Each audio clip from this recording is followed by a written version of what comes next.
Provavelmente você já percebeu, se você tem um animalzinho de raça pequeno, ou até mesmo vira-lata, ou até mesmo animais grandes, o cachorro e o gato, ele pode começar a exalar um certo mau hálito, assim como os humanos. Isso porque os cães e também os gatos tendem a ter problemas dentários. E é sobre isso que eu vou conversar agora com o odontologista veterinário Maurício Mossi. A gente vai falar sobre doença periodontal em cães e gatos, não é isso? Isso. Quais são as doenças periodontais em cães e gatos? A doença periodontal é uma doença. É uma doença só. Ela acomete cães, gatos, os humanos, né, na maioria dos animais.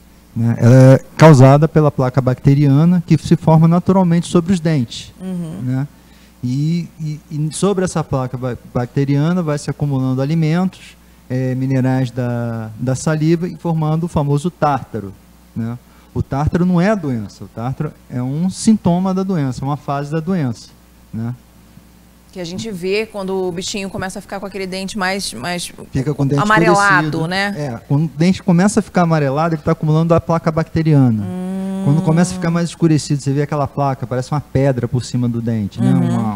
Você já quase não vê mais a parte branca do dente, né? Você só vê uma vezes, dependendo uma camada. do caso, você não vê nem mais o dente, né? Você só vê a placa de tártaro. Né? Aí já é um estágio avançado e provavelmente esse dente já está comprometido. Eu estava falando com você com relação a isso, né? Hoje em dia a gente percebe mais que os animais eles desenvolvem esses sintomas, não é? Da placa, do tártaro, do que antigamente. Aí eu estava perguntando para você se isso tem relação com a alimentação atual dos animais. E o que você respondeu? Assim, quanto à alimentação, talvez tenha sim ou não, mas assim, as rações hoje em dia, as fábricas têm tido o cuidado de botar elementos que reduzam o risco de doença periodontal. Assim, o fato de ter aparecido mais agora, eu acho que agora tem mais diagnóstico. Né? Antes as pessoas até mesmo os veterinários, não tinham tanta atenção com a boca dos animais. Né? Hoje já tem um pouco mais de atenção. Então a gente tem mais diagnóstico, percebe-se mais. E também tem mais o fato de você ter mais cães de companhia, junto com as pessoas. Né? Dentro de casa, né? Dentro de casa, em apartamento, raças pequenas em apartamento. Tem gente que dorme com o cachorro na cama, né? E aí começa a sentir o bafo do cachorro, aí incomoda e vai procurar... Ser acordado com aquela baforada. Exatamente, aí vai procurar o tratamento que alguma cachorro, coisa ali está errada. Aquela fossa a céu aberto dentro do quarto. Né? Perto dele. Agora, como é que a pessoa pode fazer para evitar? Tem como evitar? Tem como evitar, né? Tem a escovação, né? Você pode escovar os dentes dos animais com pastas apropriadas, escovas apropriadas de uso veterinário, nunca usar pastas de uso humano, porque a pasta de uso humano ela tem sabão e flúor. O flúor pode ser tóxico para o cão. Né? Então, existe pastas de dente no mercado veterinário direcionada para os animais. Há outros produtos também que se pode... E a escova também, né? A escova também tem produtos para mastigar, né? Chews, né? De várias marcas. Né? Tem uns borrifadores também, né? Tem borrifadores, tem produtos que você põe na água que ajudam, não resolvem, mas ajudam. E lógico, consulta no veterinário periodicamente para fazer uma avaliação e ver se realmente está num estágio avançado, se precisa fazer uma intervenção, se precisa limpar.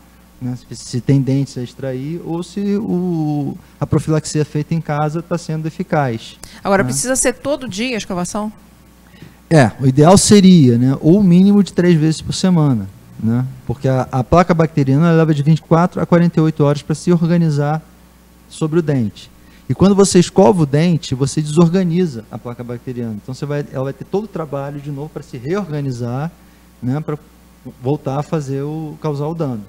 Né? Então, se você tiver uma escovação a cada 48 horas, por exemplo, pode ser que ajude. Né? É lógico que uma escovação num cachorro dificilmente vai ser uma escovação eficiente. Né? Porque a gente não escova os nossos dentes com eficiência. Então, quanto mais o cachorro, menos ainda. Né? Então, se puder ser diariamente, eu acho que vai ser mais eficaz do que 3 vezes por semana. Agora, com relação à alimentação, voltando para a alimentação, muita gente fala que alimentos pastosos, eles acabam tornando o animal mais suscetível a doenças periodontais, a doença periodontal e suas consequências, seus sintomas com o tártaro e a placa, isso é verdade? Sim, porque o alimento pastoso, ele não faz o atrito com o dente. né? A ração seca, quando o animal mastiga a ração seca, o ato de mastigar faz um certo atrito da ração com o dente. Isso ajuda a remover um pouco a placa, né? O alimento pastoso não, então ele também fica mais fácil dele grudar na placa bacteriana. Mas assim, com os outros métodos de profilaxia, eu não vejo o alimento pastoso hoje como um grande vilão para a doença periodontal, né? Até porque existe uma tendência hoje da alimentação natural, né? Que é uma alimentação feita com comida de panela, feita em casa, né? Nutricionista, toda balanceada, mas é um alimento macio, não é ração, né? É mais próximo da nossa comida. E tem animais que são mais suscetíveis? Tem raças que são mais suscetíveis? Sim, as raças de pequeno porte são mais susceptíveis que as raças de grande porte. Yorkshire, Pinscher, Chihuahua, porque na redução, né, chegaram-se a essas raças através de melhoramento genético. Mas reduziram o cachorro, mas o dente não proporcionalmente ao tamanho da boca. Então, se você perceber a boca de um Yorkshire, de um Pinscher, os dentes são mais juntos, são mais apinhados, em comparação à boca de um pastor alemão, que tem os dentes mais separados. E assim, os mecanismos naturais do cão de higiene, que seria o atrito da língua, a saliva, até a própria alimentação com ração, se torna mais eficaz do que nesses animais onde os dentes são mais juntos e tem mais retenção para a placa bacteriana. E hoje em dia, qual é o tipo de tratamento disponível? O tratamento é o tratamento periodontal, que é feito sob anestesia geral, onde é feita a remoção do tártaro. Né, é um procedimento. É um procedimento cirúrgico.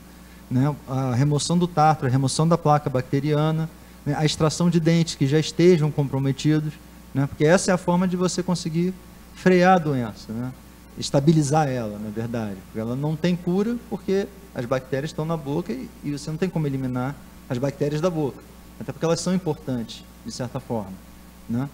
Mas dessa forma você consegue frear a doença, né? Não deixar ela evoluir e aí vir a perder dentes e se tornar um foco de infecção para outros órgãos. E se não houver tratamento, se a pessoa, infelizmente, não tiver possibilidade de levar o animal para fazer o tratamento, o animal, tanto o cachorro quanto o gato, pode sofrer algum tipo de consequência? O que pode acontecer com o avanço da doença, haver a perda dos dentes, né? Porque a doença periodontal, como o nome já indica, ela atinge o periodonto, que são as estruturas que sustentam o dente. Então, essas bactérias vão destruindo essas estruturas, que é o ligamento periodontal, a gengiva e o osso alveolar. Então, o dente vai perdendo sustentação e acaba perdendo o dente, né?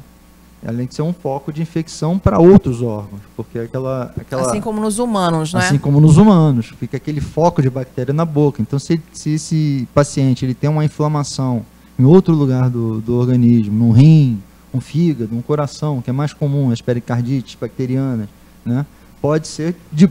Podem ser causadas por bocas vindas por bactérias vindas da boca, né?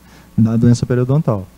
Muito bem. Para você que está em casa, então, cuide do seu bichinho, do seu cachorrinho, do seu gatinho, porque pode ter realmente problemas sérios com relação ao não tratamento da doença periodontal. O Dr. Maurício Mossi trabalha na Clínica Amigo Bicho, né, na Rua Monte Caseiros 414. O telefone é 2243-2477. Eu quero agradecer pela sua presença aqui no Bem Saúde.